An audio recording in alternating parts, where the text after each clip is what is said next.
Hi there, and welcome to Matt's Minutes with Richmond Brothers for the month of June 2018. Well, we've finished off 2 quarters now, and I would say the word of the year is volatility, and more recently the word of the year is tariffs and trade war talks.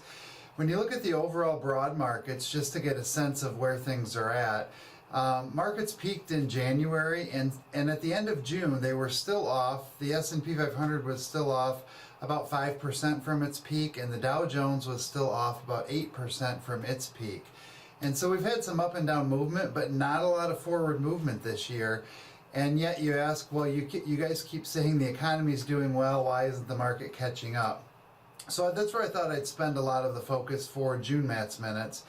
And overall, what you have going on is you have historic tax cuts, you have historic deregulation, historic job gains, and then historic corporate earnings. Those are all usually very good signs for continued growth in the economy and in the broad markets, yet we're just not seeing that take traction quite yet. So I think it all comes down to the potential, not the facts, but the potential for trade war. And so when you look at a couple of things recently, and we talk about good things going on in the economy, GDP, gross domestic product, total value of goods and services being put out in the U.S.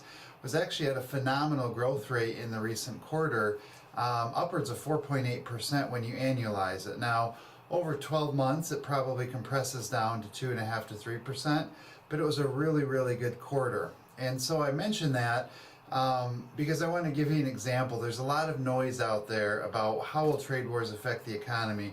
How will tariffs on Chinese goods affect the economy? And is that a reason that we're going to tip over into recession? So I read a comical example which I thought you might appreciate in light of this. And it was an example of an old established lawyer talking to a young newly licensed lawyer who was about to try a case before a jury. And he said, well, if the facts are on your side, argue the facts. If the law is on your side, argue the law. And if you don't have either, just pound the table and confuse the heck out of them. And so why I give you that example is that's what it sounds like to us when you look at all the media headlines, when you look at all of the experts out there that are talking about this, but everything is hypothetical. So I wanted to go through some math, and we found this through a company called First Trust.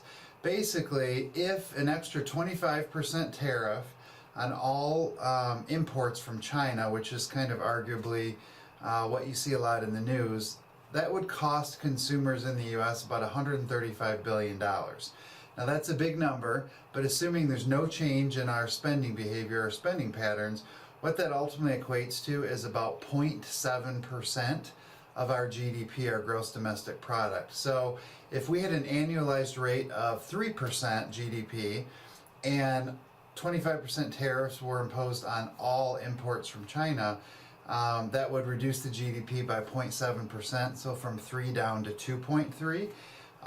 And in the 2 to 3% range annually is still really good, and that tells us we still have a growing economy.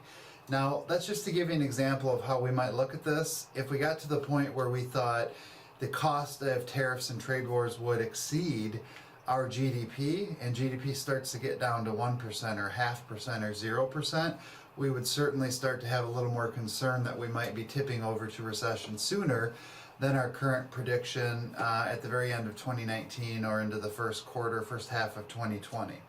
So that said, that's why we're not making massive changes to your stock or equity portfolios yet. We still think there's room to have some growth, and I know volatility is tough to live through.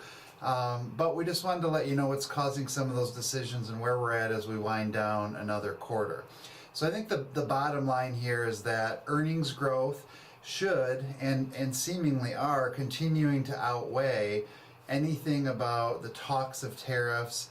And so you look at earnings growth, and we had some of the highest earnings growth year over year in the last quarter.